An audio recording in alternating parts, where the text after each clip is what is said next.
about all of these Negro preachers who've been in fact talking about that this man that was killed was the answer to Christ in the earth. Y'all ain't saying that. They having moments of silence in black churches all over the country over a man that was racist and a white supremacist. How dare you compare him to Martin Luther King?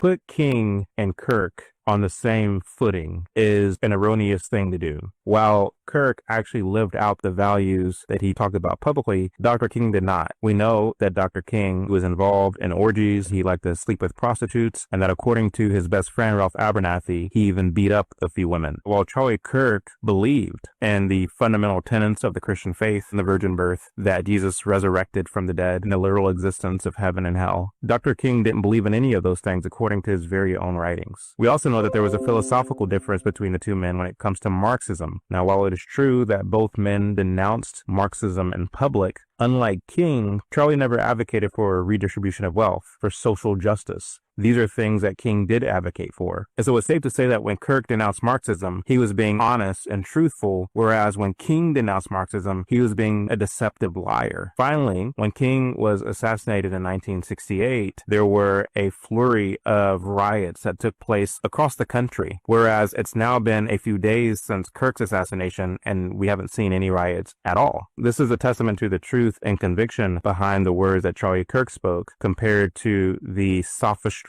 behind the words that Martin Luther King spoke. I would add that although Charlie Kirk and Dr. King were both heavily involved in the political realm, their approach to politics was also strikingly different. Charlie Kirk advocated for people to get right with Christ, for men to step up and be men, for women to be virtuous women of honor. He believed that the government has run amok and we must begin to roll back a lot of that overgrowth in order that we might get back to the true edicts of the Constitution. Whereas King believed that we should expand the role of government, that the government should have a foothold when it comes to things like housing, jobs, and wealth redistribution. The so-called ministers who have taken up the baton after King's passing are apostates, race hustlers, and opportunists. They thrive on race division and conflict. They anger their own people and keep them bitter and poor while they enrich themselves. Meanwhile, I see videos of young men in the aftermath of Charlie Kirk's death saying, I've never been to church before, but I feel inclined now to go to church because that's the kind of thing that Charlie Kirk talked about. I feel inclined to be a better husband, to be a better man, to be a better friend, because that's the kind of person that Charlie Kirk was. This is a testament to fruit. Charlie Kirk was a producer of good fruit, while Dr. King was a producer of bad fruit. None of this is to make light of Dr. King's death. Anytime somebody takes a bullet to the head or neck, it's a tragedy. And my hope for King was that he repented. But we know that the night before he was assassinated, he slept with two women and beat up another woman. And so it's hard to say, while Charlie Kirk took a bullet to the neck while educating college students on what is real versus what is false.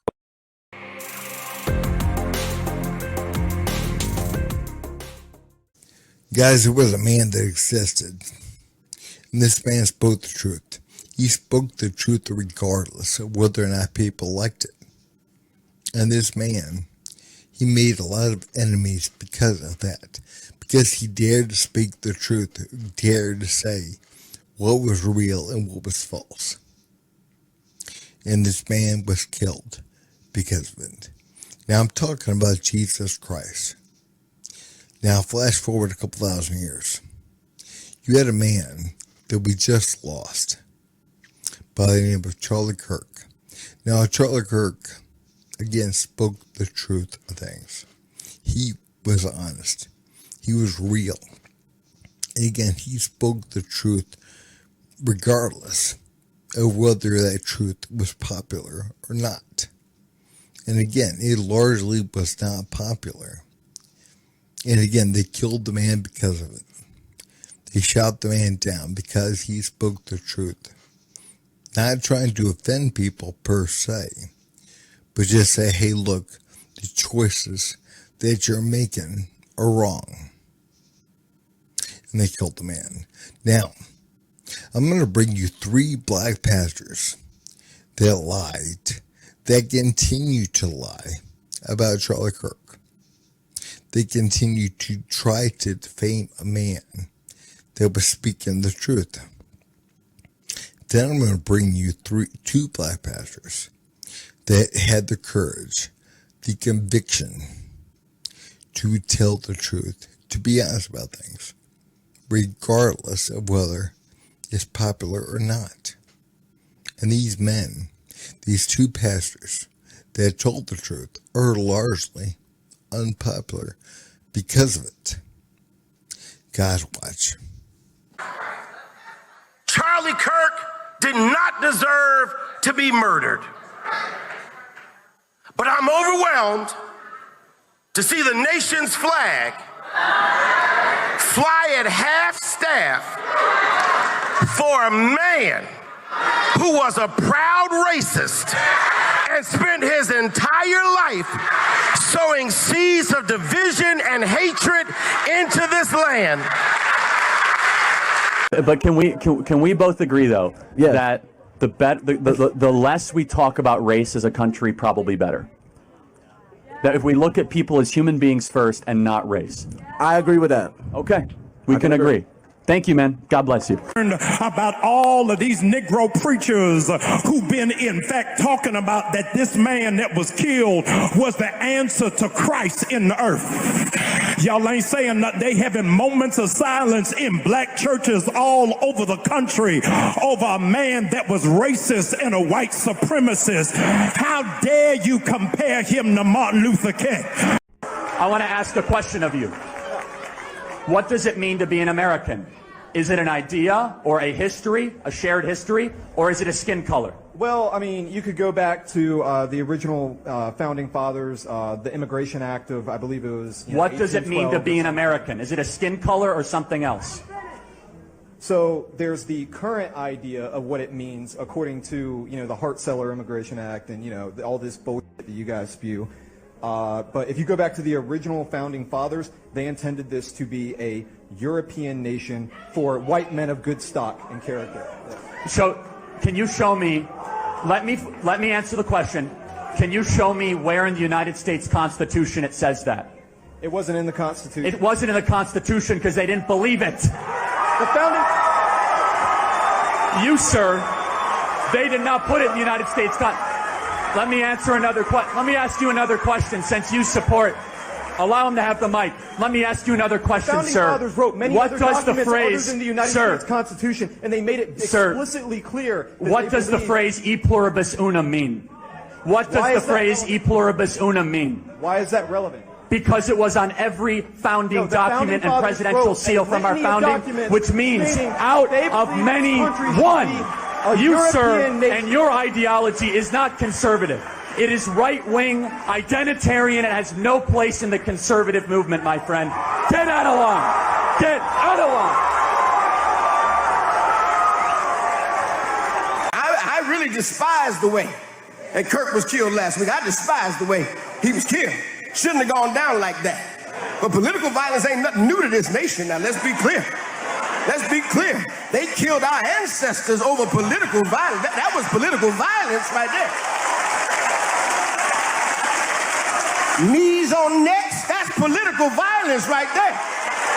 Shooting you down for having some Skittles and a drink, that's political violence right there. Let's be clear, this ain't new. This ain't new. And I want them to be just as concerned about Kirk, and be just as concerned about Trayvon as they were about Kirk. And just as concerned about my brother that just got shot last night as they were about the brother that got shot a couple days ago. And while I'm on that, can I go a little farther? You and I need to be very careful. All of us need to be careful of the public positions that we take. Be very careful. Mr. Kirk said for years that sometimes there in schools, there has to be some live sacrifice to protect the Second Amendment. I'm not making it up. Some lives have to be taken to protect the Second Amendment. Got to be careful of the positions you take, because they might just come back and take you. I am not applauding his death. That boy should not have died. His children got to be raised without a father. His wife has to deal with living without her husband. It should not have gone down like that. But the Bible says if you live by the sword. You know, again, Charlie Kirk lived by his words, lived by the words of truth. And that got him killed. Not the words themselves, but the offense that people took to those words. Number one, we have to remember the Second Amendment is our right that was given to us by our founding fathers. And just like driving a car, there are going to be a certain small number of people, a small relative percentage of people that die in car accidents every year. It's going to happen. And again, the same thing with guns. We're not going to stop driving cars. We don't need to give up legally owning firearms. That is our right that was given to us. So again, there are going to be a small number of people every year that are taken by guns. Actually, by the people behind the gun. Now, we also have to remember the majority of people that are killed by guns are killed in the black Democrat communities. They have banned majority of firearms. They have restrictions on what you can have. But those guns are obtained illegally. And again, the laws make no difference on whether or not those people obtain those guns. So again, Charlie Kirk was killed because of what Charlie Kirk said. Because of the offense that people took to his words. Again, like in the black community, people took offense because Charlie Kirk talked about the lack of fathers in the home. They get offended when Charlie Kirk would say, what can I do as a white man that you can't do as a black person? They took offense to that. Women took offense. Some women took offense to him saying abortion is wrong. Taking the life of a baby inside the womb or outside the womb doesn't matter. You don't have the right to take that life. Now, does it make it any less valid that Charlie Kirk said it as a man? No. And again, the same thing with the transgender stuff. Again, Charlie Kirk would say, the problem is up here. The problem is a spiritual and emotional problem. Again, just because you have a problem, again, that you don't like your body, which again is spiritual and emotional. Should you take a knife to yourself, to mutilate yourself, to get things chopped off, to get things added on because of a mental, emotional, and spiritual problem? No. And again, that offended a lot of people, which again is the reason why he died. Now I'm going to show you a couple of black pastors that spoke about things, that had the courage and conviction to be different. Watch. Big thunder, big lightning, no rain. Got it? Big thunder, big lightning, no rain. The African American church in America is a coward. The leaders are coward. No ministry, no organization will rise above its leadership. We got too many folk who are looking at the wrong preachers on YouTube and not looking and listening to the right preachers, the right teachers. Love God, love neighbor. Love God, love neighbor. Love God, love neighbor. Reverence God, respect neighbor. We as leaders have become cowards. We run in popularity contests, and they just outscoped us. Our people are uninformed and mostly uninvolved. Black Lives Matter. Let me say it. I just wish it mattered to black people. What does it take to stand up? Can you describe for everyone here, what did those attacks look like? When you take a stand on an issue, a biblical issue, you identify something like this, what does it feel like being attacked from people that are supposed to be aligned with you scripturally, that are supposed to be on your side? Can you tell us a bit about that? First of all, I want to apologize for sounding angry. I'm not angry. I'm passionate. I don't waste my time, I don't waste my words, and I don't let other people do it. My hero over here started off right. The civil rights movement degenerated into something it was never supposed to be. When I got back to Baltimore from law school, all of the pastors were running community action agencies. And I looked around and I said, well, who's at home? Who's at the church? Who's teaching? Who's pastoring? And it became about money. Do you hear what I'm saying? No longer a calling, it was a career, it was a profession, it was a money generating thing. I didn't grow up like that. I had a job, I had a career, I had a profession, but now I have a calling. I don't play with that. I'm gonna die doing what I'm doing. Now, the leadership of the church is a chumps.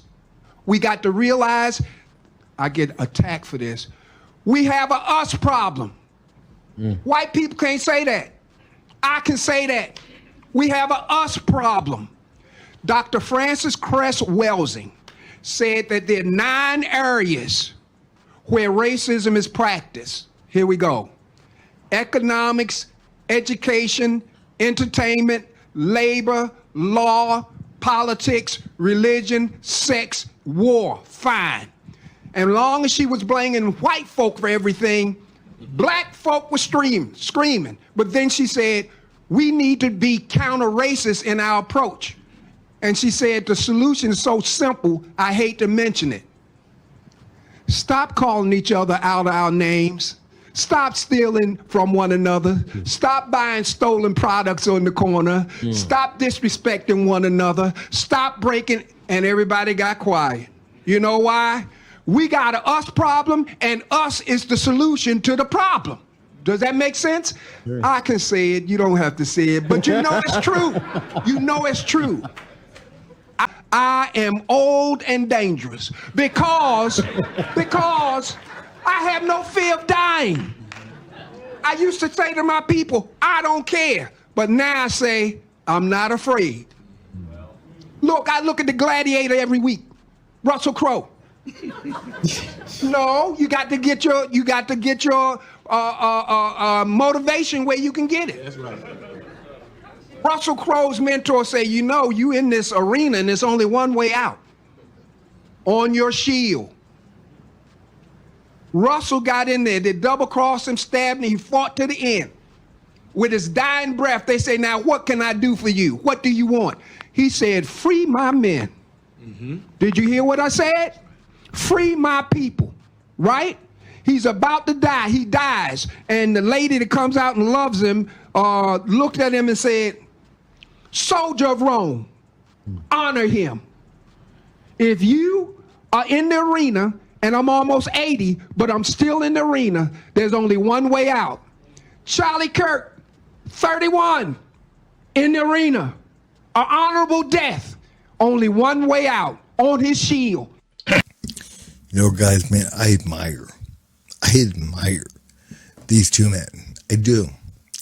You know, man, especially the guy that said, I'm old and I'm dangerous and I'm not afraid of dying. And again, man, I think it's true. I think it's truth. You know, the fact of the matter is we're all going to die. Every single one of us is going to die. We are going to leave this life. And I think it matters. Have we lived our lives?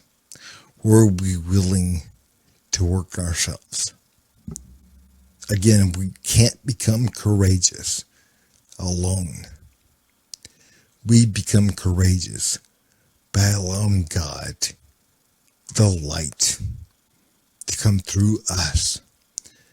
Because the ego, not to get too philosophical, but the ego, I believe, is darkness. The darkness coming through mankind. And I think if we allow ourselves to be filled with light, we become courageous. We can speak truth to power.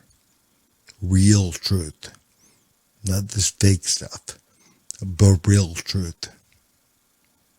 And I agree also, man, with the one guy that said the movie Gladiator is inspiration to him. Man, I agree. I love the ending of that movie. Not the fact that the guy died, no. But the guy fought the good fight. Fought the good fight. And at the end, as he was dying, he said, "Free my men."